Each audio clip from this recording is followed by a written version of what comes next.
Во првата луѓе и места во 2012 остануваме во Скопје. Се уште понесени од новогодишната еуфорија ја започнуваме оваа емисија со убрзана новогодишна разгледница од главниот град. Ве водиме во Киселавода да ве запознаеме со Ангел Ситновски Бојс, архитект по професија, дискофил, поранешен радиоводител, голем влюбеник во уметноста и фотографијата.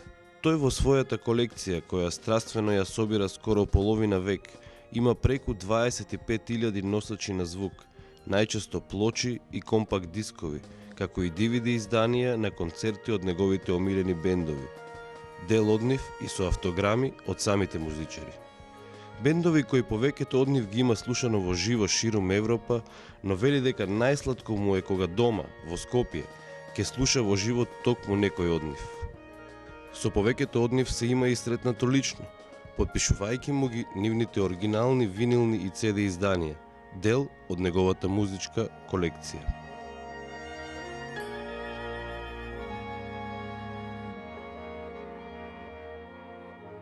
Музиката е константа во неговиот живот, или како што вели самиот.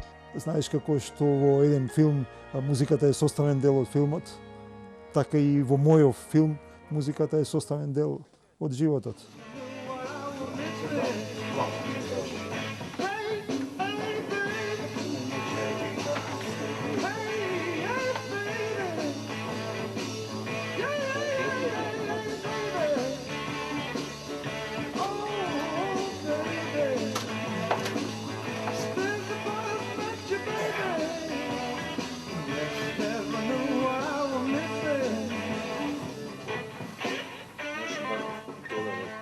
А се започнало со Битлси и Ролинг Стоунси. Во тоа време, вели Ангел, во времето кога се запознававме прв пат со рок музиката, така било. Или си за Ролинг Стоунс, или си за Битлси. Па знаеш, кај нас во тоа време, мислам, зборувам за 50-тите години, од минатиот век, пошто јас сум 51 роден. Немаше многу музика, мислам, освен преку радио и она што ќе ти сервираат на тогашната радио Скопје или радио Београд, она што можеше да фатиш. Тоа и се слушаше, плочи имаше, меѓутоа многу ретко. Така да една од првите групи што ги слушнав, мислам, ајде рок да речам, Shadowsi, Клиф Ричард. Тоа беше она време пред земјотресот, пред поплавата и така. Моите купуваа, меѓутоа знаеш како се купуваа тогаш сингл плочи. Албуми исто имаше, меѓутоа, што знам, јас и како дете нити знаев што е албум, мислам, да ќе видиш плоча мала. И така, тоа ме заинтересира. Меѓутоа, првата плоча што ја слушнав, рок, или поп-рок да го речам, тоа беше од Битлз и Love Me Do. 62-а, кон крајот на 62-а, на еден мој другар, братот, кој што студираше англиски, замина за Лондон, и се врати некаде веднаш после Скопската поплава. Како беше? Таму некаде пред Нова година, значи ова време се врати 62-а и од Лондон ја донесе да слушнете нешто немек интересно. Така, после фати земјотресот, после земјотресот за прв пат ги слушнав Ролинг Стоунс и со Satisfaction. И така, и во тоа време знаеш како ги сакаш или Битлси или Ролинг Стоунси, ако ги сакаш едните, не ги сакаш другите. Неговата колекција на плочи започнува од првата плоча на Beach Boys, бенд кој многу го засакал, но и бенд кој ќе му го даде и прекарот Boys, прекар кој скоро половина век гордо го носи. Мојата приказна беше, јас ги сакав Beach Boys. Ги засакав, мислам, тука исто кон крајот на 62 година ми допадна при рака една плоча од Beach Boys, Surfing USA. Така да ги засакав нив и затоа ме завика после тоа и Boys. Као надимак, знаеш, Ангел Ситновски, Boys. Као кој ти се овие Boys и така.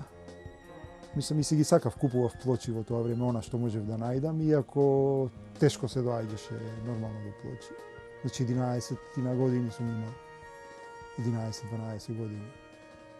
Знаеш, и сосема по-друг однос. Да, и ја слушаш, една плоча ќе купиш и цел ден, со денови, мислам, се слуша таа плоча.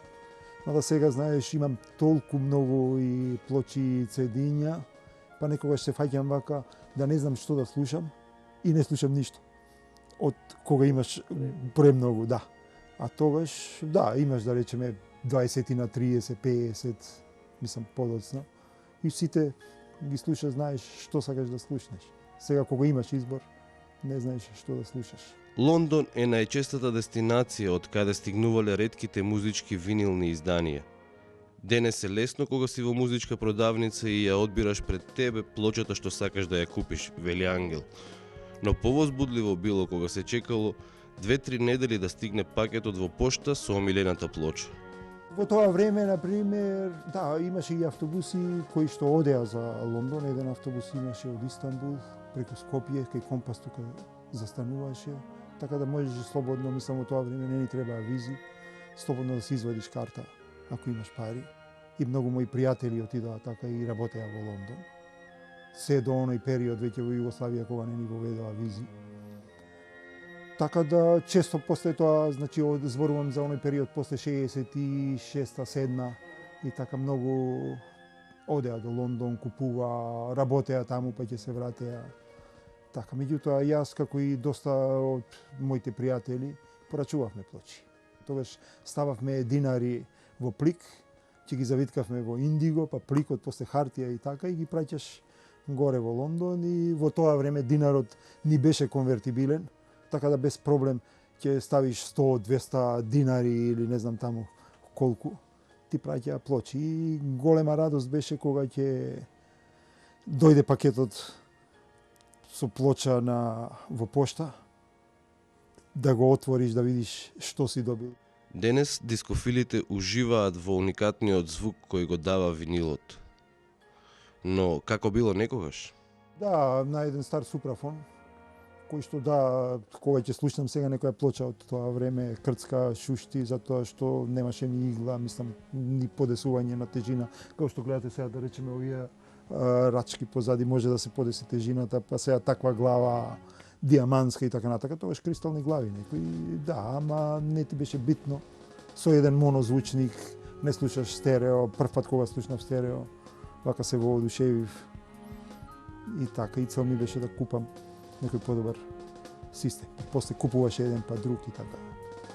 Постземјотресно Скопје е периодот кога се појавуваат и првите посериозни рок-н-рол бендови во Скопје. Бендови кои со сопствениот музички белег се обидувале да наликуваат на тогашните Shadowsi, Stonesi, Beatlesi. Имаше доста квалитетни, за жал тоа денеска мислам го нема, по секоја гаража скоро се собира другари, свиреа, сега со рачно направени гитари и така, затоа што исто, немаше избор, немаше кај да се купи нешто, освен ако отиде некој во странство, па да купи. И сите младиве како ја сакаа многу рок музиката, за разлика од денес гледам сега со она турбо фолк, да не кажам, и така многу ретко се слуша рок музика. Се дружевме, значи од она време на Корзо кога излегувавме, ќе се најдеш, па после тоа ајде ќе одиме некаде да слушаме музика. Така да е од тоа време да речеме со Гаро Тавидијан сум другар, кога свиреа уште и во Република 903-та. Мики Јовановски Џафер тука живее над мене, со него сме од деца и иста генерација. И се дружевме многу. Потоа брат ми кој е помал 2,5 години од мене и тој почна. Така се зарази со рокот. Заедно купувавме и така. Колекцијата се уште расте секојдневно, иако компакт дисковите со тек на време ја надминале бројката на плочите. пошто колекцијава, да речеме, ми е подеднакво, 1/3 рок, 1/3 блуз, 1 джез. Па сега веќе со односот е во дискови поголем бројот. Пошто застанав еден период, мислам, потешко е да се набавуваат плочи. CD-ња можеш не е проблем, мислам, и кога одам во странство, полесно ми е да ги носам во кола, да ги ставам и така, додека плочите гледате поголем габарити има, иако ги ставиш, а преполн сум со други работи, што носам, да речеме, многу книги купувам и така натака, и ради тежината. Така, а кај нас пак тешко да се најдат плочи.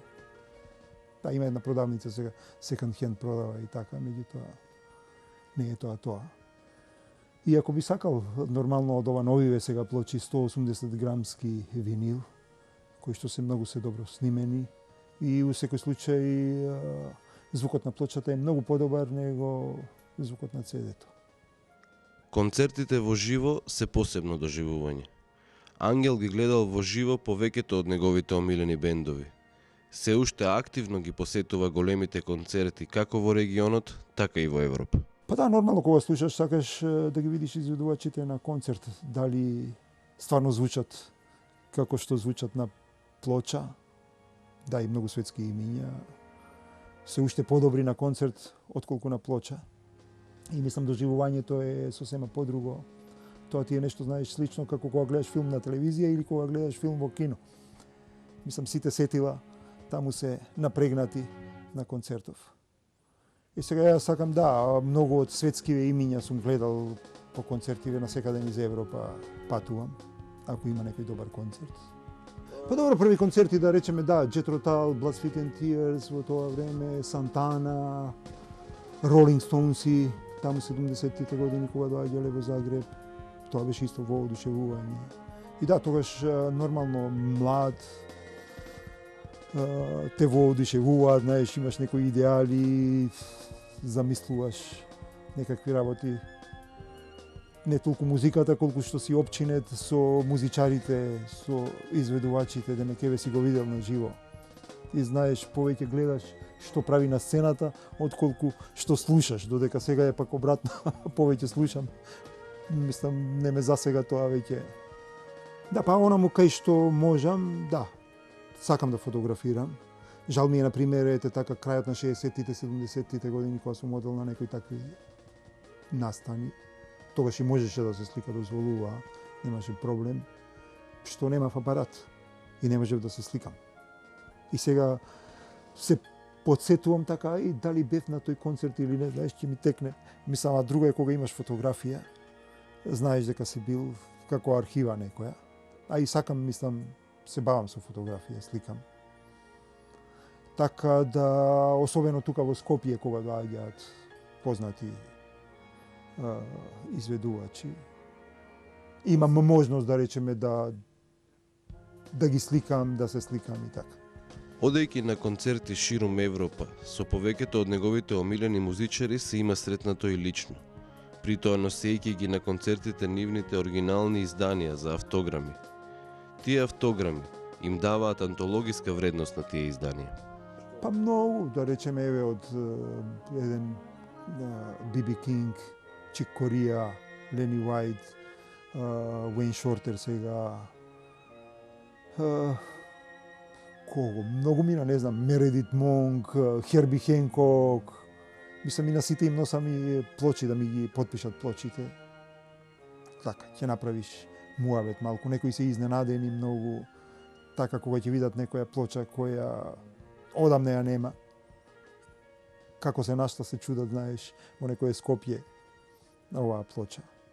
И сега така имам, да, и од овие пријатели, мислам, исто што собираат како мене дискофили. Доста, како да речеме, еве, можам и да ги набројам, некои Сашо Бомбол, Бране Димитровски, Бранко Димитриевиќ, Дими Игњатов, да речеме, и многу други сега во моментов. Така и сите доаѓаат на концерти, нормално кога сите ќе се видиме на концерти, мислам во Скопје, што се со кесите, со плочите, чекаме за подпис. Иако е како на Дейвид Силвијан, да кажеме, тогаш ги носев сите CD-ња и дискови на групава Джапани, негови соло албуми. ги имам сите. И мислев дека ќе се качам горе во гардероба за да ми ги потпише. Брат му се симна, вика, не може, дајте ми ги мене, јас ќе му ги однесам да ми ги потпише. Ми ги потпиша, не се видов со него. И му реков на брат му, кажи му дека повеќе нема да му купам ни една плоча, ни тут се и зошто? Зошто, викам, ја 50 и кусур години, кога беше тогаш.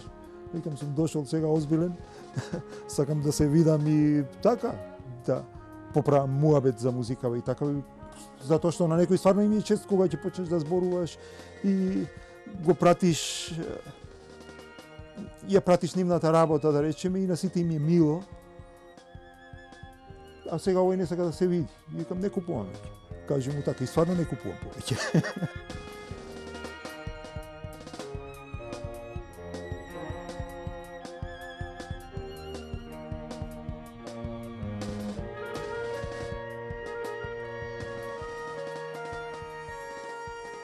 Па еве, например, можем прво да кажам за Девид Либмен, кога беше тука джезиста, на саксофон свири, на Скопскиот джез фестивал, му однесов плочи и цедиња. И му кажувам дека го паметам уште од времето на Ten Wheel Drive, а тоа е, знаеш, група од 60-тите години некаде. Ми вика, што таа група ја паметиш? Да, викам, имам плоча.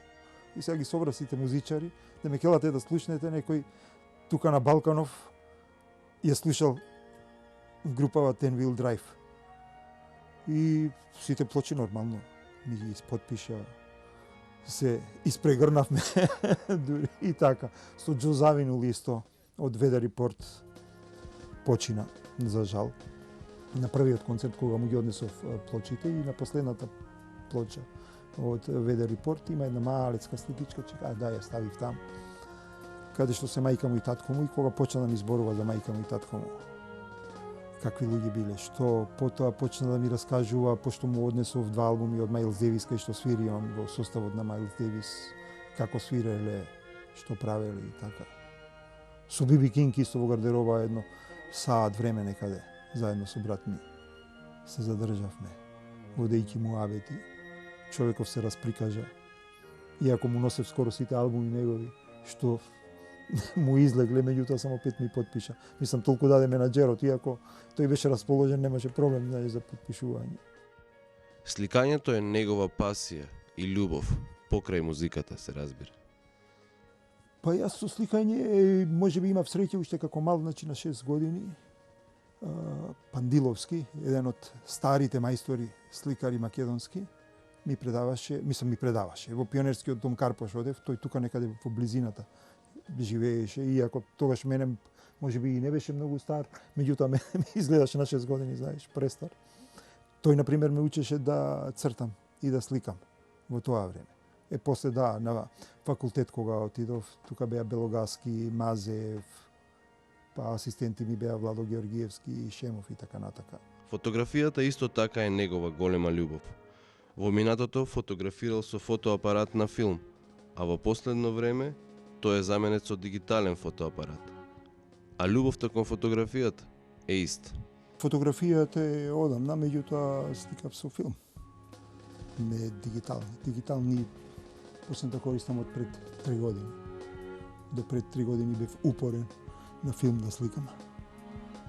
Да го разбираше со развивање? Со развивање. Не, и јас не, него ги давав да ги развиваат и после фотографии. И мислам и правеа, нели во последно време правеа и на CD филмот. Ќе го развијат и на CD ти го ставаат. Сега да, кога почнуваш веќе со дигитални апарати, тогаш можеш да сликаш илјадници слики без проблеми, да видиш сликата. Како изгледа на филм, не знаеш што си сликал и како. Иако пак ми успеваше од 36 позија 37 да направам добри.